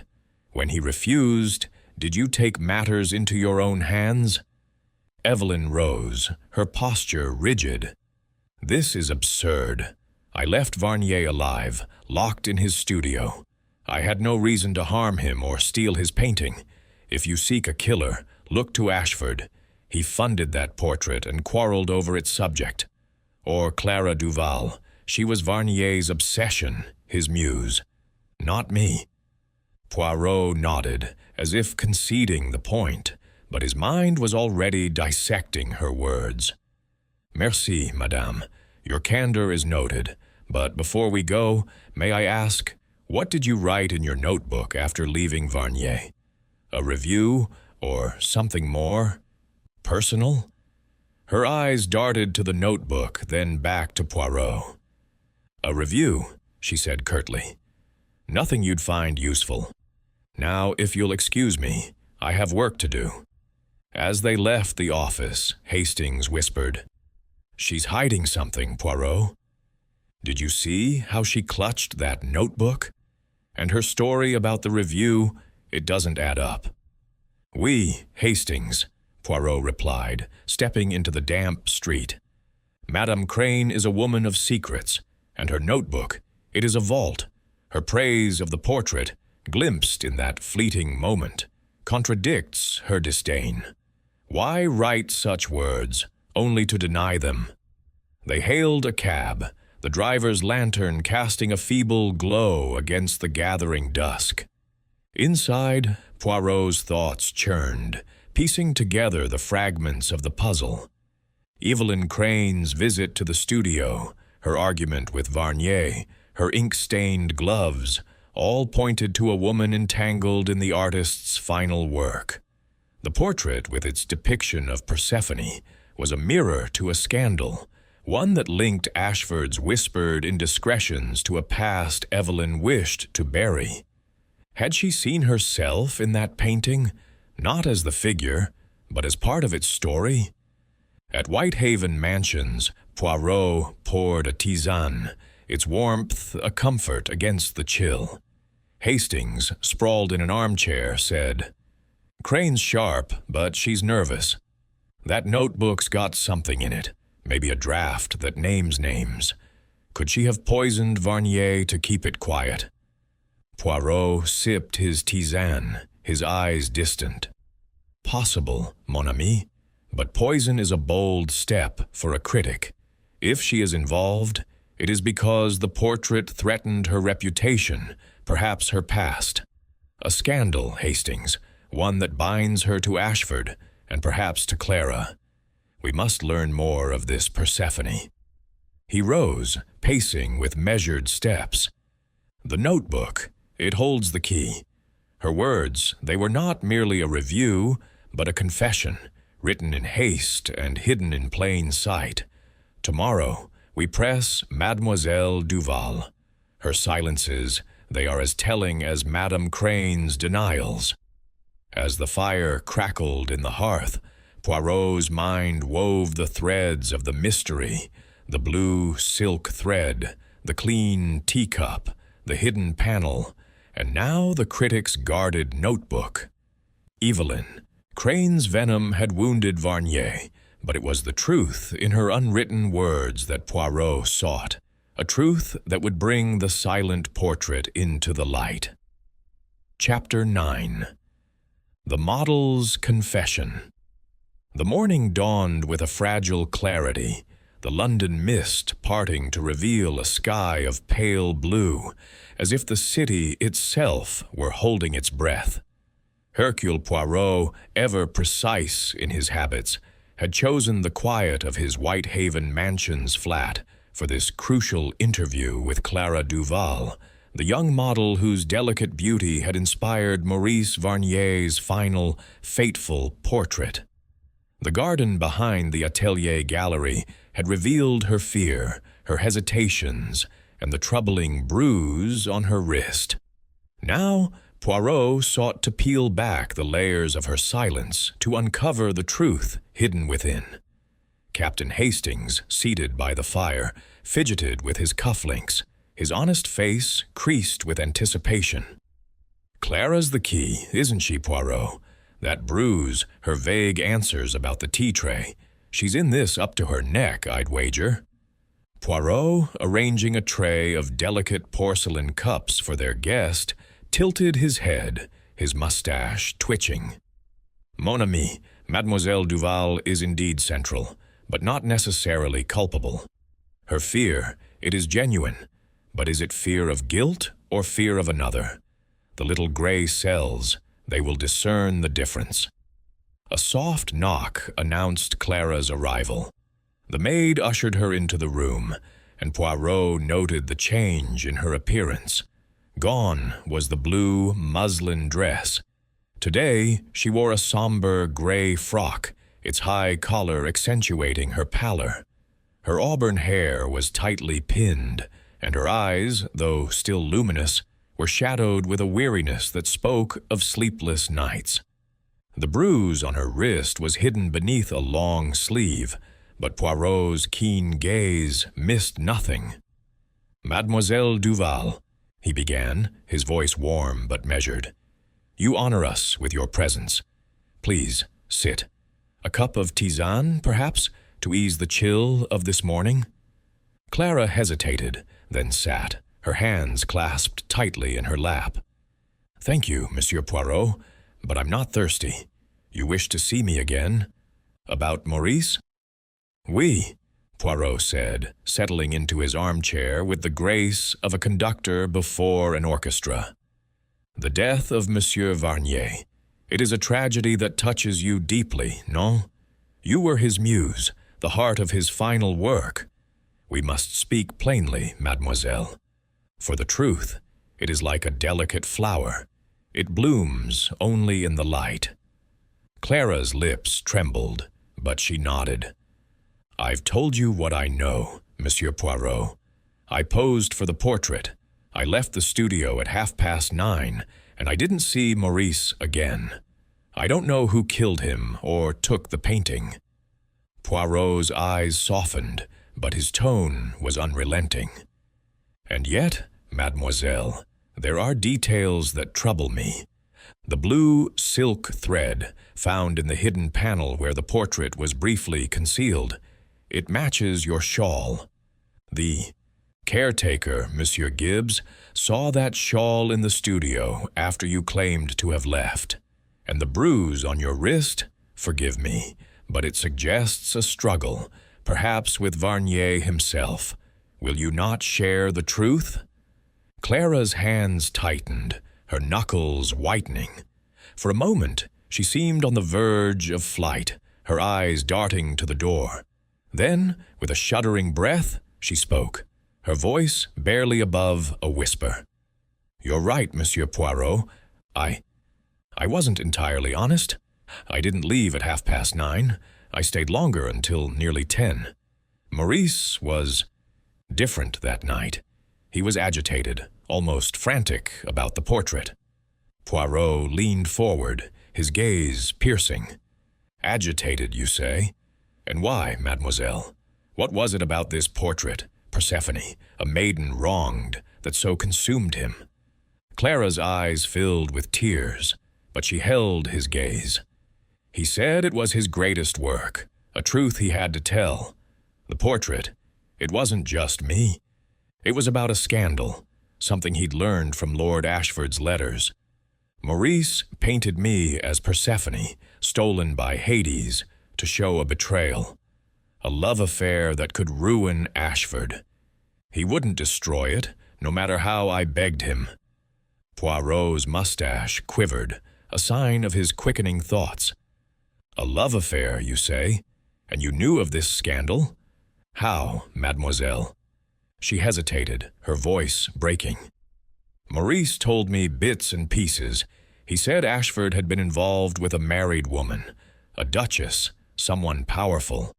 The portrait showed me as Persephone, but it was meant to expose Ashford's secret. Maurice was obsessed, said it would make his name, but I feared it would destroy him. I tried to convince him to stop, to paint over it, but he wouldn't listen. And the bruise? Poirot asked gently, his eyes fixed on her sleeve. Did Varnier, in his passion, cause you harm? Clara's hand moved to her wrist, her fingers trembling. It was an accident, she said quickly. He grabbed my arm when we argued, held it too tightly. He didn't mean to hurt me, but he was so angry, so determined. I left after that, I swear. He was alive, working on the portrait. Poirot nodded, his expression unreadable. And the tea tray, mademoiselle? You touched it, perhaps, or saw someone else with it? Clara's eyes widened, a flicker of panic crossing her face. I moved the tray when I was leaving to set it aside, but I didn't pour the tea and I didn't see anyone else. Maurice was alone when I left. Hastings, unable to stay silent, leaned forward. But that shawl, Miss Duval, Gibbs saw it after you said you'd gone. And that thread in the panel, were you in the studio later, hiding the painting? Clara shook her head, tears spilling down her cheeks. No, I swear it. I left my shawl behind by mistake. I was upset, not thinking clearly. I didn't touch the painting and I didn't know about the panel. Maurice never showed it to me. Poirot's gaze softened, but his mind was relentless. Mademoiselle, you have been more forthcoming, and for that I thank you. But the portrait, it was a dangerous truth, non? A truth that threatened Lord Ashford, perhaps Madame Crane, and even you. Did you fear for yourself, or for another? Clara's voice broke, a sob escaping her. I feared for Maurice. He was reckless, taunting Ashford with that painting. I told him it would bring trouble, but he wouldn't listen.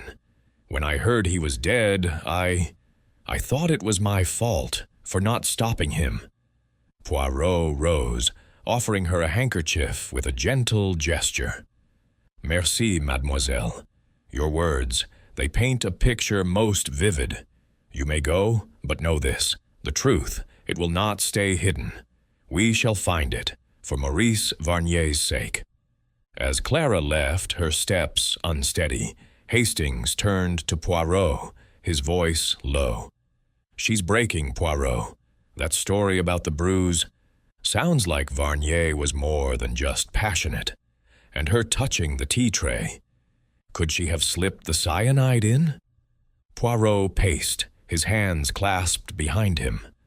Possible, mon ami, but unlikely. Her fear, it is not the fear of a killer, but of one who knows too much. The bruise, it confirms Varnier's intensity, but also her truthfulness. She admits to the argument. The shawl, the thread, they place her in the studio, but not necessarily as the thief. He paused, his eyes distant. The portrait, it is the heart of this. Persephone, a symbol of betrayal, points to Ashford's scandal. A duchess, a forbidden love. Clara was its face, but the scandal, it touches others. Madame Crane, perhaps, knew of it through her own past. And Ashford, he had the most to lose. Hastings rubbed his chin. So what's next, Poirot? We've got Clara's confession, Crane's notebook, Ashford's late visit. The painting's still out there, and so's the killer. Poirot's smile was enigmatic. We return to the gallery, Hastings. The portrait, it was hidden, then taken. The slot in the wall, the scuff mark on the door frame. These are clues to the killer's method. But it is the motive, the scandal, that will lead us to their name. As the morning light filtered through the curtains, Poirot's mind churned, weaving the threads of Clara's confession, the almond-scented tea, and the hidden panel into a tapestry of deception. The silent portrait with its wronged maiden was no longer just a painting. It was a mirror to a truth that someone had killed to keep buried. Poirot, with his relentless logic, was determined to unveil it. Chapter 10. The Patron's Gambit. The Atelier Gallery, bathed in the somber light of a late London afternoon, stood as a silent witness to the tragedy that had unfolded within its walls. Hercule Poirot, with Captain Hastings and Inspector Japp in tow, had summoned the three suspects, Lord Reginald Ashford, Evelyn Crane, and Clara Duval, back to the scene of Maurice Varnier's death. The studio, with its empty easel and lingering scent of almonds, seemed to pulse with the weight of unspoken truths. Poirot's little gray cells had woven the threads of the mystery: Clara's confession, Evelyn's guarded notebook, the hidden panel, and the scuff mark on the doorframe, into a tapestry that was now ready to be unveiled. The suspects gathered in the studio, their faces a study in contrasting emotions.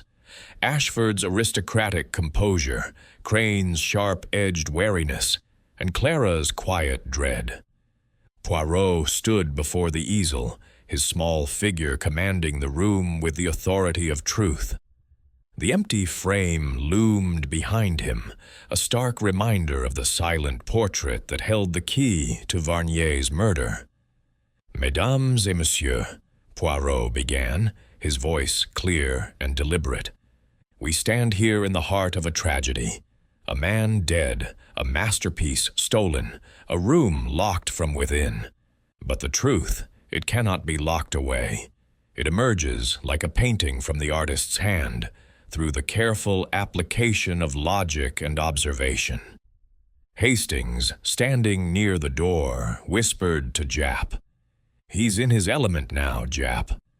Watch him pull it all together." Poirot's eyes swept over the trio, his mustache twitching with purpose. "Let us begin with the crime. Maurice Varnier was poisoned with cyanide, administered in his tea. The cup was cleaned, but the saucer bore a faint ring, suggesting a second cup was present.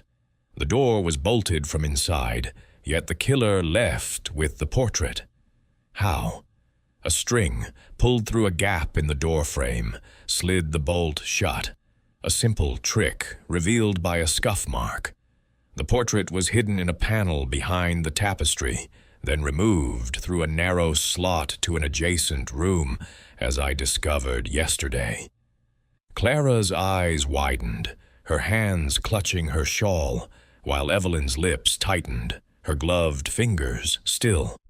Ashford's grip on his cane was steady, but his gray eyes betrayed a flicker of unease. Poirot continued, his voice rising with conviction. The portrait. It was no mere work of art. It depicted Mademoiselle Duval as Persephone, a maiden wronged, a symbol of a scandal that threatened to ruin a man of influence. Lord Ashford. The painting exposed a forbidden love, an affair with a married duchess, a secret Varnier learned from letters he should not have seen. Is this not so, Lord Ashford? Ashford's face hardened, but he maintained his composure. Preposterous, Monsieur Poirot. I funded Varnier's work, nothing more.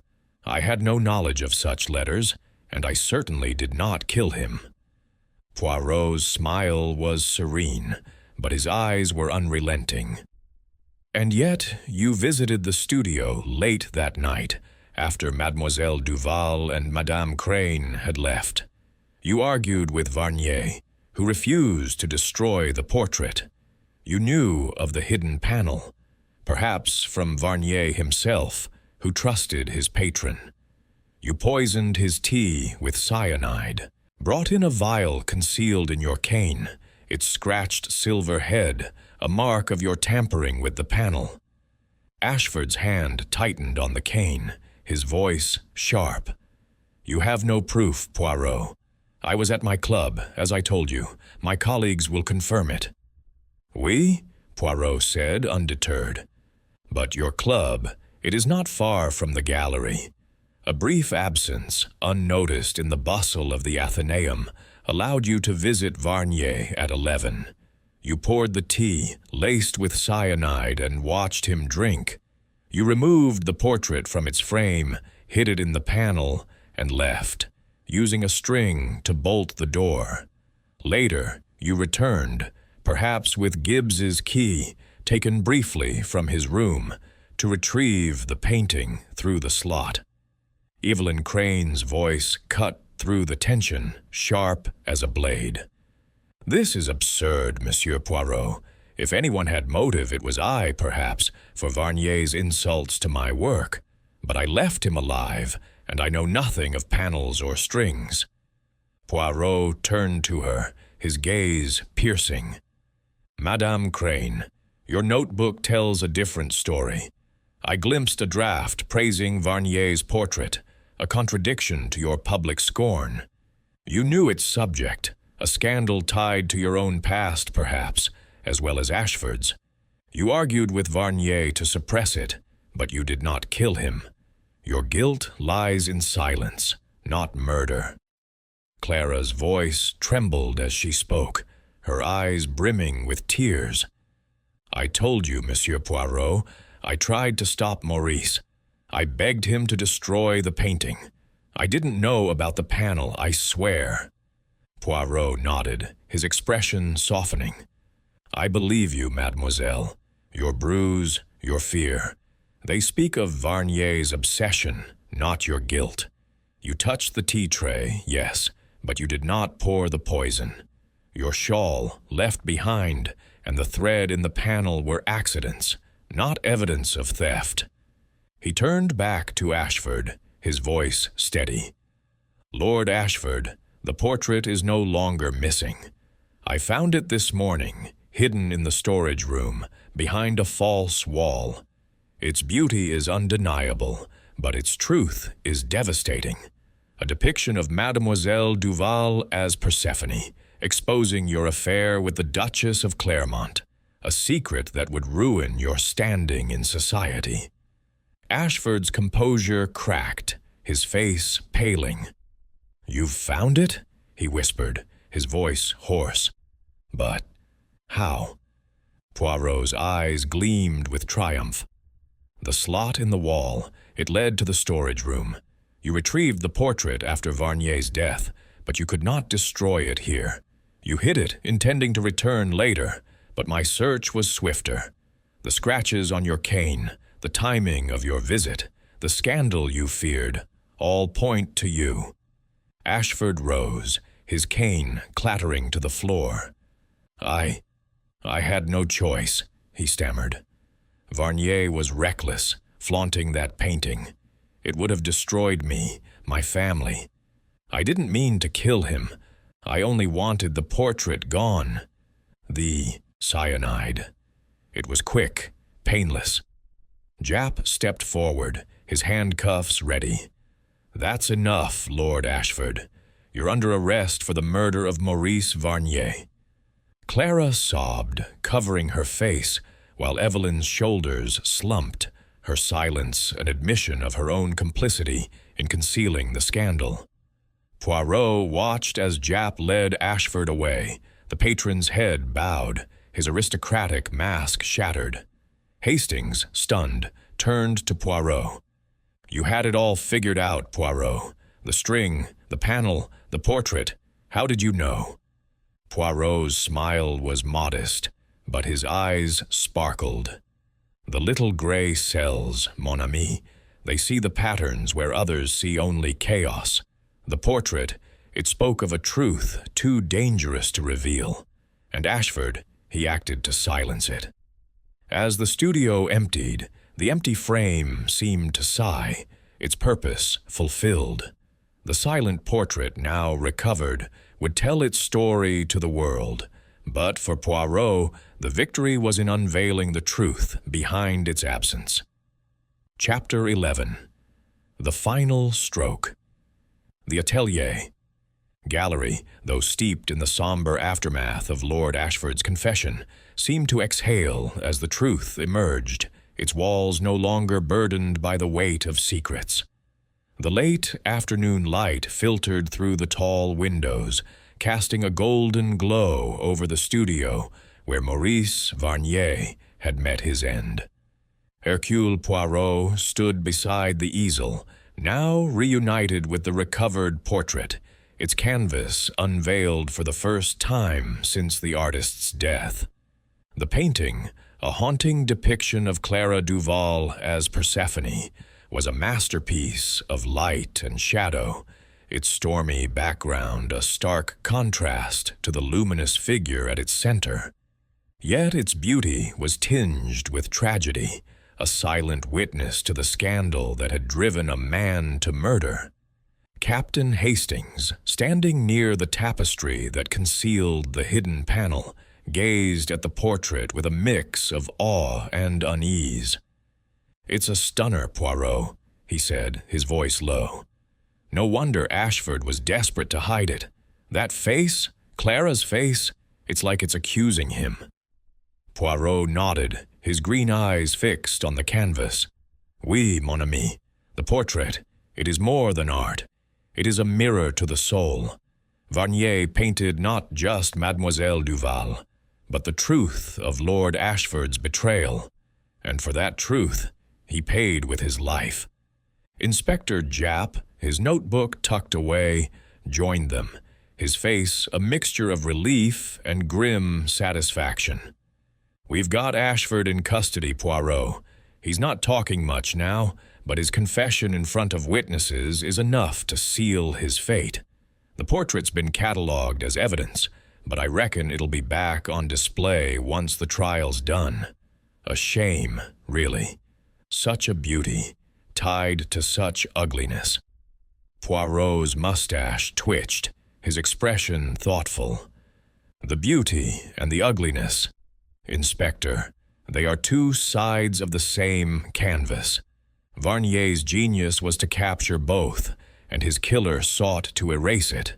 But the truth? It cannot be painted over." He turned to the two women who remained in the room, Evelyn Crane and Clara Duval, both silent, their faces etched with the weight of the day's revelations. Evelyn stood by the window, her charcoal silk dress absorbing the light, her sharp features softened by a rare vulnerability. Clara, seated on a stool, clutched her shawl, her eyes fixed on the portrait as if seeing it for the first time. "Madame Crane, Mademoiselle Duval," Poirot said, his voice gentle but commanding.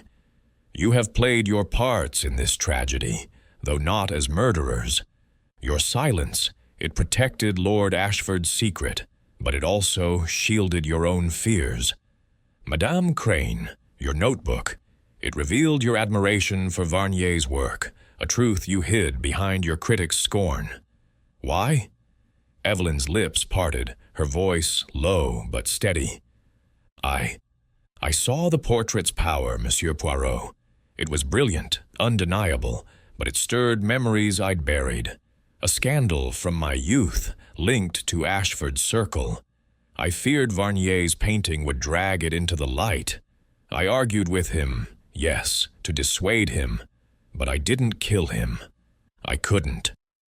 Poirot nodded, his gaze shifting to Clara. "And you, mademoiselle, you bore the weight of Varnier's obsession, the bruise on your wrist, your presence in the studio. You knew the portrait's danger, yet you could not stop him. Your fear, it was for his safety, non?" Clara's eyes brimmed with tears, her voice trembling. "I loved him, Monsieur Poirot, in my own way. Not as a lover, but as someone who saw his heart. He was reckless, consumed by that painting. I begged him to destroy it, to spare himself and others, but he wouldn't listen. When he died, I thought I'd failed him." Poirot's expression softened, but his words were firm. "You did not fail, mademoiselle. You spoke the truth, and it has led us here. The portrait, it is recovered, and Varnier's killer is unmasked. Your silence, it was born of loyalty, not guilt." He turned to the portrait, its depiction of Persephone a haunting echo of Clara's delicate features. This painting, it tells a story of betrayal. A duchess wronged by Ashford's affair, a secret Varnier uncovered through letters he was never meant to see. Ashford, desperate to protect his name, poisoned Varnier's tea, hid the portrait in the panel, and bolted the door with a string. But his plan, it was not perfect. The scuff mark, the scratches on his cane, the slot in the wall, these betrayed him. Japp, ever practical, interjected, "And the cyanide, Poirot, how'd he get it?" "Not something you pick up at the chemist's." Poirot's eyes gleamed. "A man of Ashford's means has connections, Inspector. A discreet purchase, perhaps from an apothecary or a less savory source.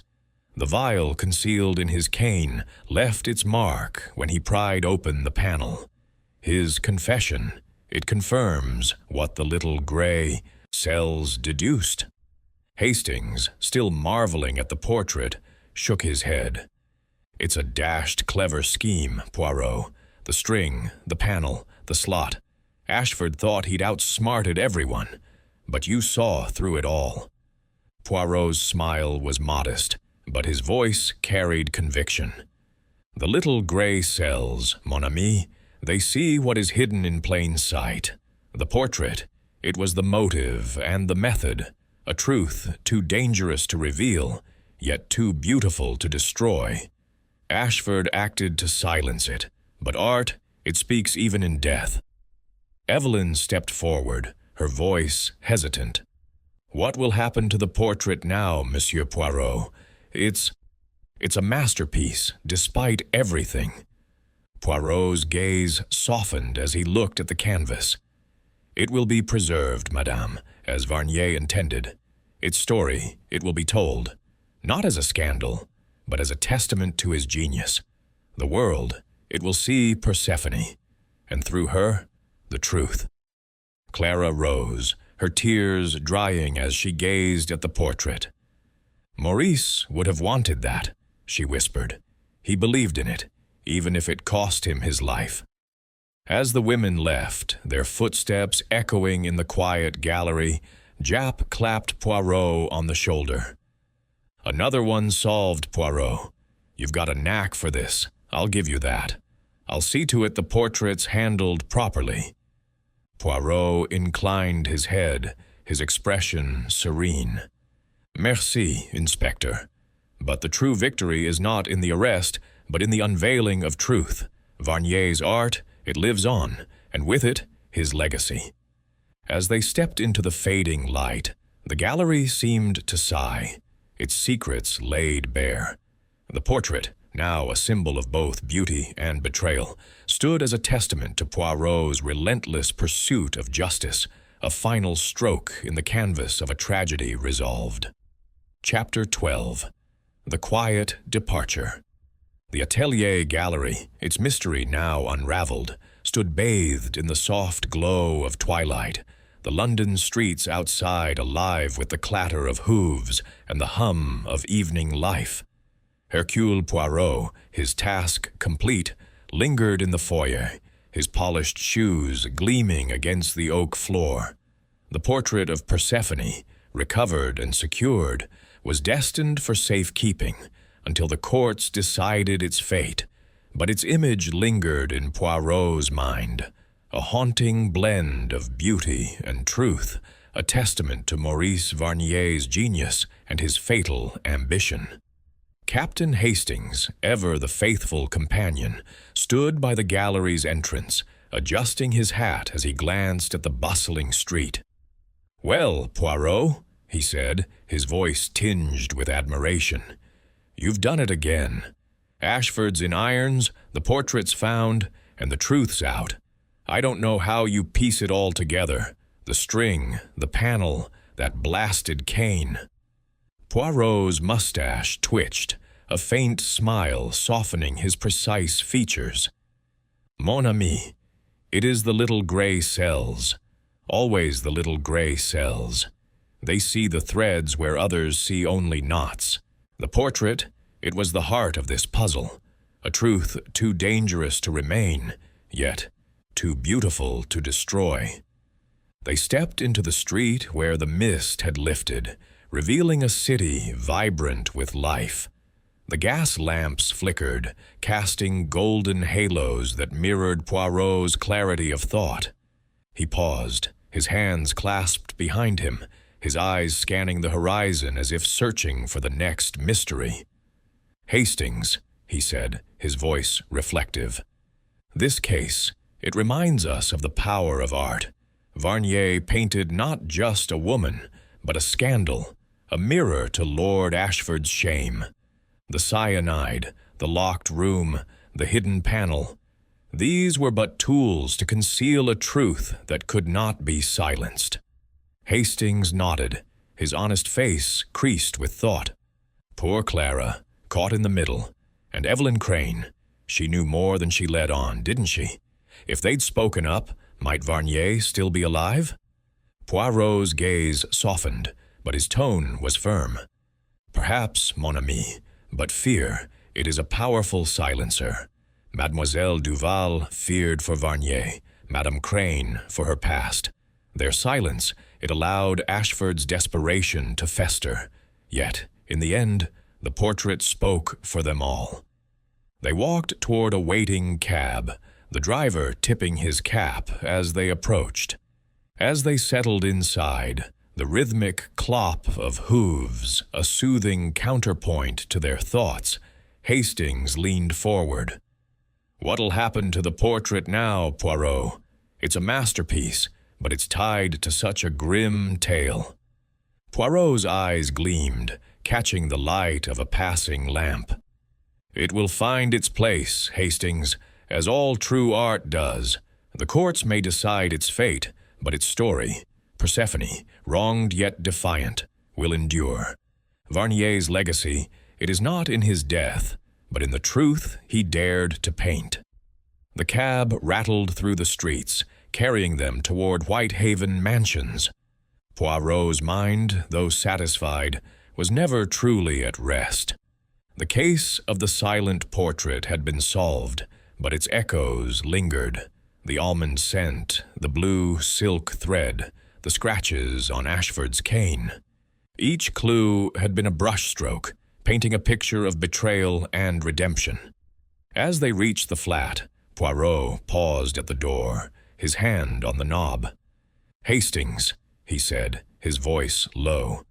"The world, it is full of such canvases, secrets hidden in plain sight. It is our task always to see them clearly." Hastings grinned, clapping his friend on the shoulder. "And you do, Poirot, every time." Inside, the fire crackled, and Poirot poured 2 glasses of sirop de cassis, its sweetness a contrast to the bitter truths they had uncovered. The gallery, the portrait, the killer, all were now part of the past, but for Poirot, the pursuit of truth was eternal. As the city hummed beyond the windows, he raised his glass, a silent toast to the little gray cells that had, once again, brought light to the shadows.